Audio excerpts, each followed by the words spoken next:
Tunaona pia wazazi wameweza kuwa na changamoto. Rais Uhuru Kenyatta ametoa hakikisho ya kwamba wataweza kufuatilia kwa kina na kujua ni kipi kinachosababisha masuala haya. Na zaidi ya hayo ameweza kupendekeza pia kwa Wizara ya Elimu kuona ya kwamba mikasa hii inaweza kusitishwa na kujua ni nini haswa kinachoendelea kwa ushirikiano na wadau wote walio katika sekta ya elimu. Kwa hivyo bila shaka ni swala ambalo angeweza kusema ya kwamba anaelewa, anafuatilia kwa kina, na bila shaka ataweza kuangalia ni vipi ambavyo tutaweza kuhakikisha ya kwamba watoto wanaweza kusoma kwa hali iliyo sawa, na pia masuala haya ya mikasa ya moto inaweza kupunguka. Mbali na hayo pia Rais Uhuru Kenyatta angependa tu kuweza kuwatolea hakikisho wananchi ya kwamba tunajua ya kwamba janga la COVID limeweza kutukumba na limeweza kutufinya kwa hali mbalimbali. Lakini yeye na serikali yake wanafanya kila wawezalo ili kuona ya kwamba uchumi unaweza kurejelea hali yake ya kawaida. Kwa kweli tunafahamu ya kwamba haitachukua kesho ama kesho kutwa. Itachukua muda. Lakini anaomba kwamba Wakenya watakuwa watulivu, na bila shaka wakati wanapoendelea kushirikiana na baadhi ya wadau katika sekta mbalimbali na pia mataifa ya kigeni ambao ni marafiki wa taifa la Kenya, wataweza kuona ni jinsi gani na mikakati ipi ambayo inaweza kuwekwa ili kuona ya kwamba hali ya uchumi ya Kenya inaweza kuinuka katika kipindi hiki baada ya mkasa huo wa COVID. Ni kwa hayo sasa tu kwa machache, nitachukua maswali mawili.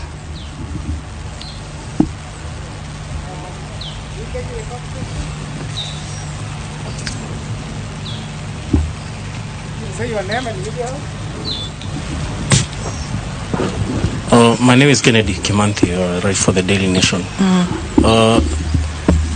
A faction of, or rather some leaders from this region yesterday wrote a letter to the president. Perhaps has he made any response to the concerns raised in that particular letter? Thank you. Haya, asante. Swali lingine ndio niweze kujibu kwa mpigo.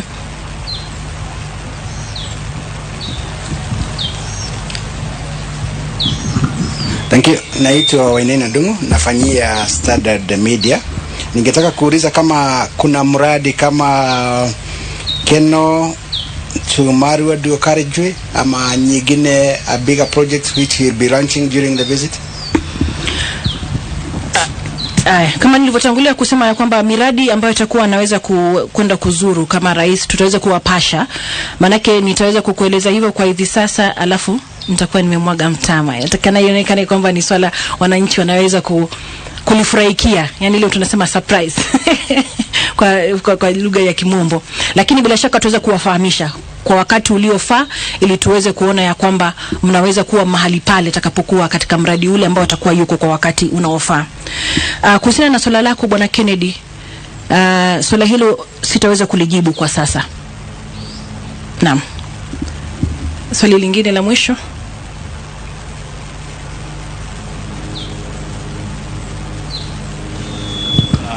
Martin Monene, Citizen TV. You say that the president is going to be around here for about 4 days.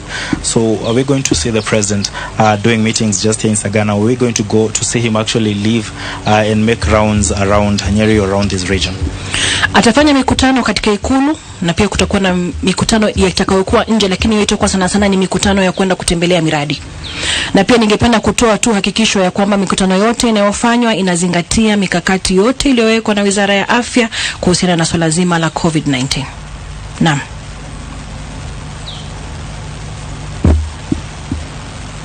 Tuseme hilo ni la mwisho.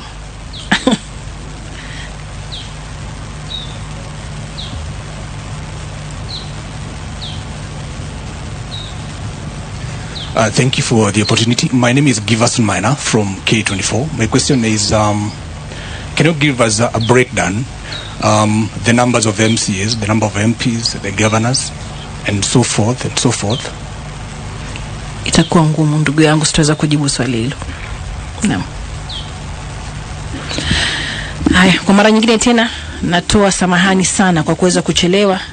Lakini bila shaka nashukuru kwa yote, na bila shaka tutaendelea kushirikiana mwaka huu kama tulivyoanza kwa hivi sasa katika kuweza kukupasha na kukueleza ni yapi rais anafanya na ni wapi ama ni masuala yapi ambayo anazingatia. Asanteni sana na mchana mwema.